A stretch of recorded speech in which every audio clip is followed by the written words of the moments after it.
বলল, হে ওমর খলিফাতুল মুসলিমিন, আমি জিনা করেছি, আমাকে ফতোয়া উড়ায় দেন, আমার বিচার করিয়া দেন।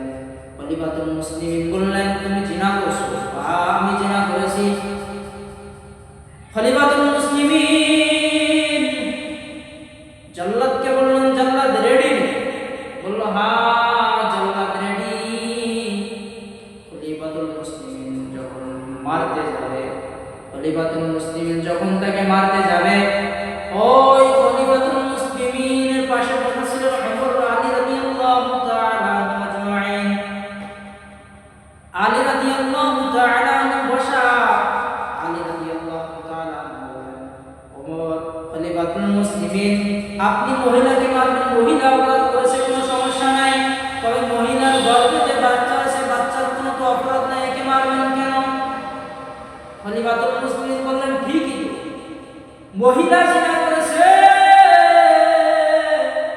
মহিলাকে কল্লা ফেলায় দিব, তবে মহিলার গর্ভে যে বাচ্চা আছে, বাচ্চার কোনো অপরাধ নাই। খলিফাতুল মুসলিমিন বললেন, আলী আপনি বিচার করেন। আলী রাদিয়াল্লাহু তাআলা বললেন, আম্মা জান, আপনি বাড়িতে চলে যাবেন, কোনো বাধা নাই, নির্দ্বিধায় নির্বিঘ্নে বাড়িতে চলে যান, খাবেন দাবেন ঘুরবেন, কোনো বাধা নাই। সন্তান জন্মগ্রহণ নেওয়ার পরে, লালিত পালিত হওয়ার পরে যখন উপযুক্ত বয়স হবে, ওই সময় আমার কাছে নিয়ে আসবেন, আপনি একা আসবেন, আপনার একা বিচার করা হবে। ওমর রাদিয়াল্লাহু তাআলা সুন্দর বিচার দেখে খলিফাতুল মুসলিমিন দিল থেকে একটা চিৎকার দিলেন।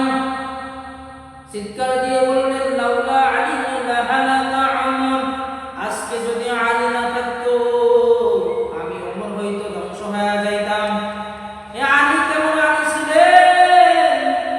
10 বছর বয়সে, অর্থাৎ 12 বছর সমন্বয়ের বিষয়ে যারা নবীর হাতে বায়াত গ্রহণ করেছেন, প্রথম ছিলেন সাহাবী, এখন হলো প্রথম ছিলেন সাহাবী, আর কিছুদিন পরে হবে হলো জামাতা। এই নবীর বিষয়ে নবীজি দোয়া করে গেছেন, আলীর বিষয়ে দোয়া করে গেছেন, আনা দারুল হিকমা ওয়া আলিয়ুন বাবুহা।